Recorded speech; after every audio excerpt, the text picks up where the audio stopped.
What's up, family? Welcome back to Curious DIY Projects. Hopefully you got a chance to take a look at my last video in which I actually jumped out there in the shed and I made a knife. That's a skill that I picked up about a year ago. I started playing around with this hobby of knife making and started getting pretty good at it. One thing I can say is I haven't pushed it very far. At this point right now, I've only used materials that are pre-hardened, so I didn't have to go after any forging or heat treating on my own. But I would love to see myself get into forging and heat treating at some point. So more than likely that'll happen right here on the channel, and you'll get to see me do that for the first time.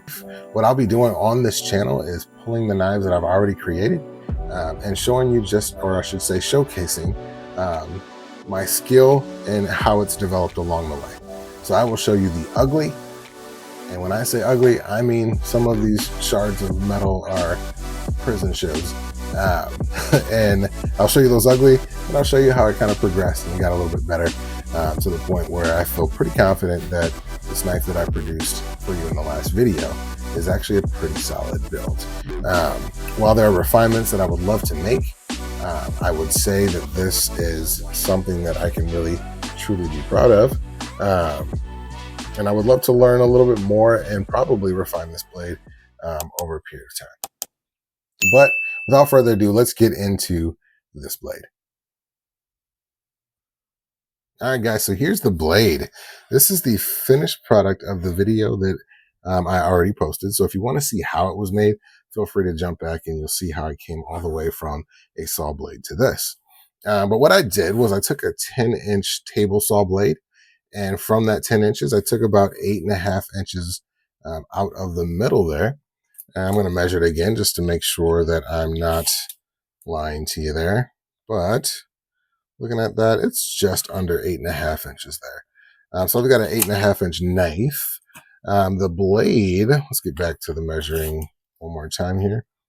The blade length is just under 4 inches at about 3 and maybe 3/4 of an inch there. So not a very large blade, but it is a versatile blade. All in all, what I want to say is that I'm actually pretty proud of the way that this turned out. Coming away from that saw blade and only taking just some very thin stock steel from that and being able to produce something that's actually functional, usable, and it's hardened steel. So it's something that I could use around the house, something I could use out in the yard. Maybe not something I'm going to hack down bushes and trees with, but you could take this out on a camping trip and use this to carve and whatnot. Let's talk more about the design, though. I wanted to give it a very simple profile. In the video, what I found myself do was to draw a very, very straight line along the backside. And in my original sketch, this was a straight out. This did not drop in. And that point came out to the flat side of the spine.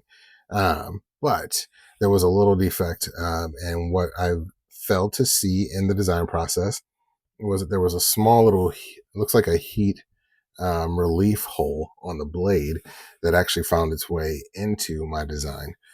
So I ended up clipping off that edge there and kind of giving it that drop point look. But all in all, I'm still very happy with the design. Now, that being said, I did, as you can see here, you've got some stains along the edge there. And what those are is just overheating of the blade. I could have honestly grinded those out, but I didn't. And that's okay, because again, these knives, what I find myself doing is sometimes taking them back out into the shop and refining something or practicing a new skill on some of these blades that I've already worked on. A few things you'll notice is the grind on here. So what I chose to do was go with a flat grind, and I wanted to keep it pretty simple. So that flat grind you can see kind of starts in here and then comes straight back and then kind of disappears into the blade. So I didn't want it to come in and have a very defined stop. You can see, I don't know if it's going to show up on camera, but you can see sort of where it truly falls off and into the blade. But I really do like how, for the most part, it disappears on you. Considering the shape of the handle, what I really wanted to go after here was something that would hold firm in the hand, and my entire hand could encapsulate the whole thing. And so what I wanted to see was something that would give my index finger something great to hold on to, and then supply just enough space for these three fingers to fit in and get a nice solid grip on that blade. Looking at the contour, I'm proud of the symmetry back here. So both sides are about the same depth. All the corners here and all the edges have this really nice smooth round over. So there's no sharp edges. I even got that here up on the top and up on the front and down here. So there's a lot of smooth, flowy vibes coming out of this handle here. There's no sharp edges and no abrupt stops on here. One thing I did also take into consideration was the slope inside that finger hold there. So on this side here, because I'm predominantly right-handed, and I figured that this is how I'd likely carry the knife the most, what I wanted to do was create a slope here that was actually designed to fit my finger really nicely. The meat gets a chance to get all the way down there and allow my finger to wrap all the way around comfortably. So when it's in my hand in that locked position, it's a really nice, comfortable feel. That would be the only change as far as symmetry goes. On this side, it's a little bit more boxy. So if I were to go left-handed, you see kind of what I mean by where my finger ends. It's not quite as secure that if I go right-handed, my finger fits all the way in there and kind of comes all the way down to the other side. Going back to the design, I want to look at the scales a little closer. So I actually went with a resin that was already cast as simple rectangles, and I cut those down to size to fit here. What I also did was I inlaid a G10 spacer scale on the inside there. And what that does is a couple things. It gives me this really nice look. Then also it adds a little girth and width to the knife, so it gives me a little something more to hold on to.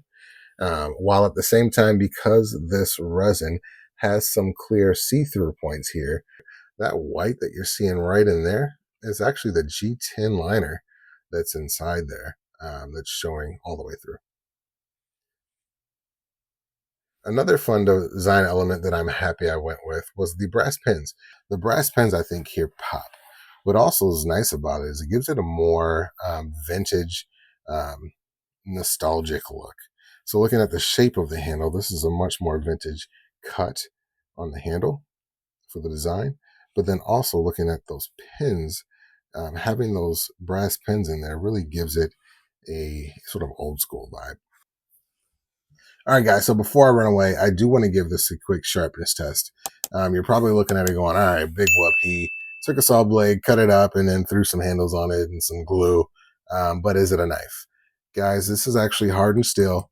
And because the blade is as thin as it is, the stock is, and the fact that it came down to a pretty sharp edge, these guys are pretty slicey. So I want to show you quickly what a cut might look like. Don't judge me. I'm actually chopping up the safety rules and instructions for my son's little motorcycle. Who needs instructions? Come on now. Anyways, let's go ahead and give this a quick cut test. So to run it along the edge, I mean, guys, that's pretty darn slicey. And ripping that apart, I'll show you up close. Not a lot of frayed edges. Pretty clean cut. I can be pretty happy with what I'm getting out of that there. I'm going to give it a couple more slices so you can see what I mean. And then one of the things that I do like to do with the cuts is start at the bottom of the blade and work my way toward the tip, the point, so that I'm getting that slice all the way through. But looking at that slice, that is a very clean cut, and I can be pretty proud of it.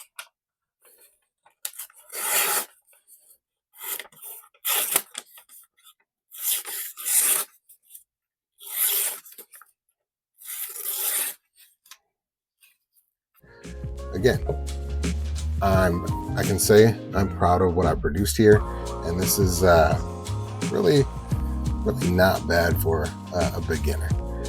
But if you are a knife maker, please do get in the comments below.